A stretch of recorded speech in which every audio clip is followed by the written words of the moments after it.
아무 말 못합니다. 꿀먹은 벙어리입니다. 그래서 주둥아리만 한강물에 던져놓으면 가발하고 주둥이만 둥둥 뜰 놈에게 어떻게 이깁니까? 팩트로 그냥 아가리를 열 수 없을 만큼의 정확한 공격을 해야죠. 자, 박근혜 대통령과 이 최서원 씨의 국정농단 관련 그 핵심 증거가 뭐였습니까? 2대 태블릿 PC죠. 여러분들도 잘 아시다시피 이 장시호 태블릿 PC는요, 한동훈의 작품으로 잘 알려져 있다기보다 한동훈의 작품이죠. 일단 이규철이라는 특검보 있죠. 특검의 대변인입니다. 이규철 특검보가 한 태블릿 PC를 들고 와서 여러분들에게 뭐라고 브리핑을 했습니까? 이게 바로 최서원 씨의 태블릿 PC입니다. 최 씨의 휴대전화를 여러 대 압수한 결과 모든 기기의 잠금 패턴이 L자로 설정이 돼 있었고 1PC, 그러니까 JTBC가 날조 보도하고 조작한 1PC 역시 L자로 잠겨져 있었다. 이런 논리로 대국민을 상대로 거짓 사기 브리핑을 했지만 전혀 사실과는 다르다라는 겁니다. 일단 1PC는 김한수라는 놈이 개통도 하고 밀린 요금도 내고 본인이 사용도 한 명실상부한 김한수 태블릿 PC를 최서원 것으로 속였고요.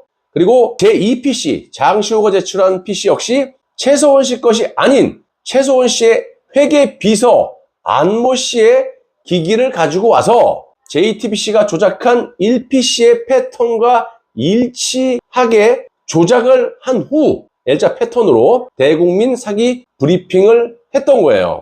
여러분들도 아시다시피 그때 당시 이규철 특검보가 최서원 씨의 여러 대 휴대폰을 압수해서 포렌식을 해보니까 잠금 패턴이 L자였다. 그러므로 이것도 패턴이 L자고 첫 번째 PC JTBC가 보도한 그 PC 역시도 최서원 건데 그것도 L자다. 동일하기 때문에 이건 최서원 씨 거다 라고 확정 브리핑을 하지 않았습니까? 예? 자, 당시 상황을 조금 더 상세히 제가 설명을 해드려 보자면요. 2017년 1월쯤 JTBC의 날조 보도 의혹이 국민 쪽으로 이제 확산이 막 됐었고요. 이에 탄핵 반대 태극기 집회 인원도 이제 기하급수적으로 늘어나게 되죠. 특히 1월 8일 주말에는요, 토요일이죠. 이 경찰 추산으로 탄핵 반대 태극기 집회 인파가 이 촛불 남동 집회 인원을 크게 앞지르게 됐고 급기야 JTBC의 날조 보도에 대한 문제점들이 대거 방송통신심의위원회에 제소까지 되면서 이 태극기 세력이 방통위를 점거하는 일도 일어났다는 거 여러분들이 잘 알고 계실 겁니다. 아무튼 상황이 이렇게 되니까 결국 1월 11일 박영수 특별검사팀은 정례 브리핑을 통해서 JTBC가 보도한 태블릿과는 또 다른 이 최서원의 새로운 태블릿을 확보해 조사 중이다. 이렇게 입장을 발표했고 당시 이규철 대변인 특검보가 하는 말이 뭐냐. 특검은 지난주 장시호의 변호인으로부터 태블릿 PC 한 대를 이미 제출받아 압수 조치했다. 제출받은 태블릿 PC는 JTBC가 보도한 것과 다른 것이다. 라면서 특검에서 확인한 결과 태블릿 PC 사용 이메일 계정, 사용자 이름 정보 및 연락처 등록 정보 등을 고려했을 때 위 태블릿 PC는 최순실 소유로 확인됐다. 한동훈이 조작하고 이규철이 여러분들에게 사기 브리핑을 한 워딩 그대로란 말이에요. 이렇게 대국민 사기를 쳤어요. 왜 사기냐? 일단 최서원의 핸드폰을 압수했다고 국민들을 속였죠. 단 한 대의 휴대폰도 압수한 적도 없고요. 최서원 씨 역시 압수당한 적도 없다. 이게 팩트입니다. 속인 거야.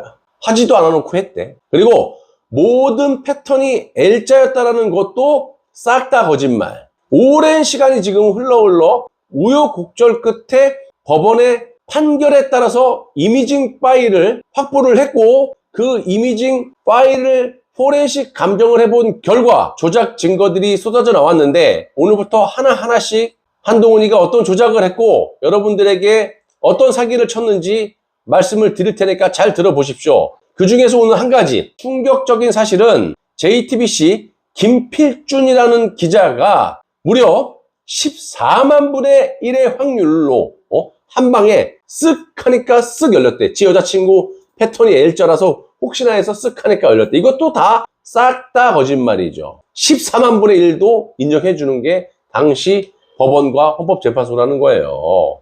이것도 역시 JTBC에서 L자 패턴을 심어 놓은 거죠. 바꿔 놓은 겁니다. 원래 이 암호화가 이렇게 돼 있지 않았는데 지들이 만들어 놓은 거야. 그래서 제2PC도 코너에 몰린 한동훈이가 장시호를 시켜서 최소원 씨의 회계 비서 태블릿 PC를 갖고 와갖고 불법적으로 조작을 하는 겁니다. 원래는 지문으로 돼 있던 걸 날려버리고 이거를 L자를 동일하게 JTBC하고 맞춰야 되니까 최소원 거라고 속이려고 하다 보니까 날려버리고 L자로 심어 놓은 거거든요.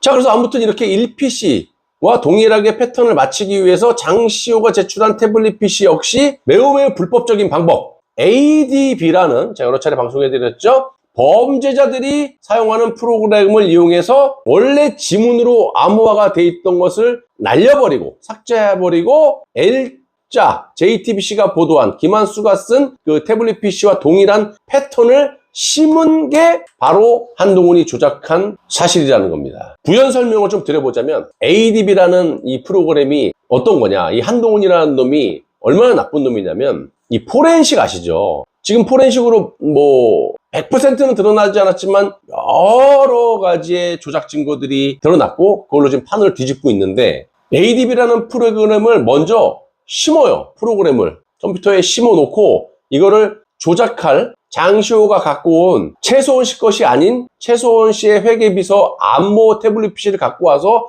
연결을 해가지고 기존에 있던 데이터를 날리는 거야.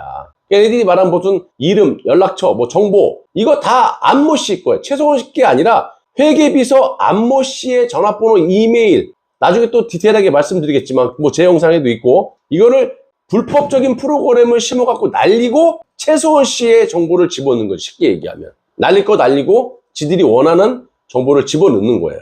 한동훈이라는 놈이 조작을 하기 전에 왜 이걸 심어놓고 날릴 거 날리고 집어넣을 거 집어넣고 이거 최소원 거라고 국민한테 속였느냐. 그 프로그램이 범죄자들이 쓴다 그랬잖아요. 이거를 한동훈이 썼다. 나중에 포렌식을 하게 되면 다 들통이 나니까 이 프로그램을 사용하면은요, 본인들이 날릴 거다 조작한 게 포렌식으로 드러나지가 않아. 걸릴 거를 대비해서 범죄자들이 쓰는 ADB 프로그램을 한동훈이라는 놈이 프로그램을 이용해갖고 조작질을 하다가 들통이 난 거예요. 그 프로그램 하나 썼다라는 것 자체도 이놈은 사형감이지. 아무 말 못합니다. 꿀먹은 벙어리입니다. 그래서 당시 한동훈이가 조작한, 또 특검의 이규 처리가 여러분들에게 거짓 브리핑한 것들 싹 다 드러난 거예요. 이런 걸 갖다 싸워야지. 엄한 걸 갖다가 싸우니까 한동훈한테 이 주둥아리만 한강물에 던져놓으면 가발하고 주둥이만 둥둥 뜰 놈에게 어떻게 이깁니까? 팩트로 그냥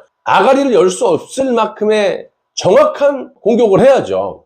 특검에 따르면, 그러니까 한동훈에 따르면 장시호는 2016년 10월 24일 JTBC의 태블릿 특종 보도 직후에 독일에 있던 최소원 씨로부터 전화를 받아서 최소원의 삼성동 아파트에 기어 들어가 태블릿 PC를 꺼내 나왔다라고 했고, 그 뒤에 태블릿 PC를 자신의 아들, 장시호의 아들 친구에게 건네줬다. 뭐 뭐 녹취록을 많이 들어보셨잖아요. 게임하라고 줬다가 다시 돌려받아갖고 특검에 제출했다. 이런 거짓말을 합니다. 자, 팩트 중에 팩트.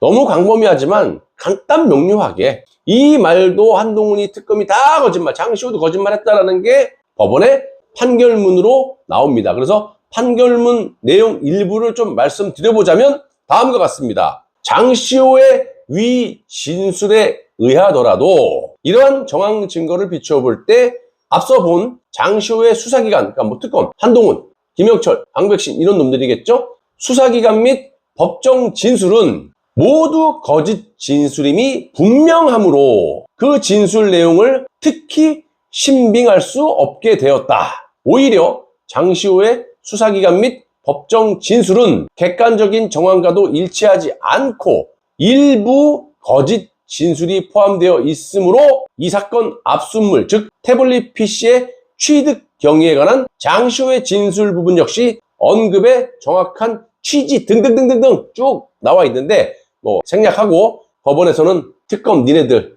검찰, 장시호 니네들이 증언한 거 싹 다 믿기 어렵다.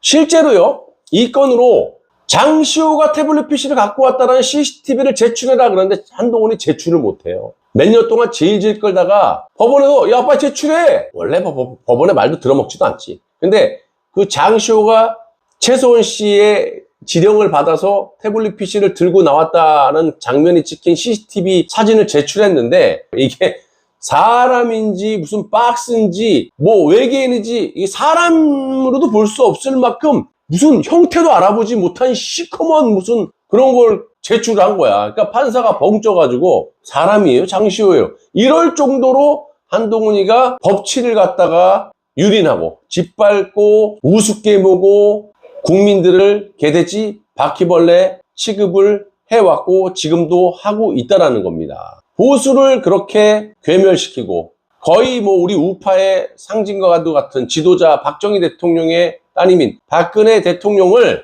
아무런 증거도 없이 죄도 없이 뇌물, 국정농단 이런 지가 할 수 있는 모든 역량을 동원해서 조작을 하고 그것도 안 되니까 범죄자들이 쓰는 ADB라는 불법 프로그램까지 이용해서 최소원 씨를 또 박근혜 대통령을 국정농단으로 엮어가지고 이런 사단을 만들어 놓은 원흉이 한동훈이라는 겁니다. 사람이라면 그런 폐악질에 대해서 누구보다 지가 더 잘 알고 있잖아요. 그러면 사과를 한다든지 사람답게 살아야 되는데 보수를 괴멸시키고 현직 대통령을 탄핵시키고 나라를 이꼬라지로 만들어 놓고 문재인에게 정권을 넘겨주고 거기서 헤쳐먹고 또 스파이 짓을 우파 진영이 하면서 대놓고 국민들에게 문재인 정부 때 박근혜를 때려잡을 때가 화양연화였다. 그때가 가장 아름답고 행복한 시절이었다. 이렇게 시건방진 소리를 하고 자빠졌고 총선의 비대위원장으로 언 놈이 앉혀놓은지 모르겠지만 총선을 말아먹고 한 달도 안 돼서 또 기어들어와서 조작으로 국민의힘당 우파 정당의 당대표가 되고 당대표 하면서도 다 말아쳐먹고 또 기어나왔고 한두 달 만에 또 대통령 후보가 돼서 나오겠다라고 발광을 하고 있습니다. 이놈이 사람입니까? 때려잡아 죽여야 됩니까? 살려둬야 됩니까? 이놈을 비호하고 있는 오세훈, 권선동, 앞으로 국민의힘당의 언놈이 한동훈이라는 놈을 어떻게 대할지 우리가 두 눈 부릅뜨고 지켜봐야 될 겁니다.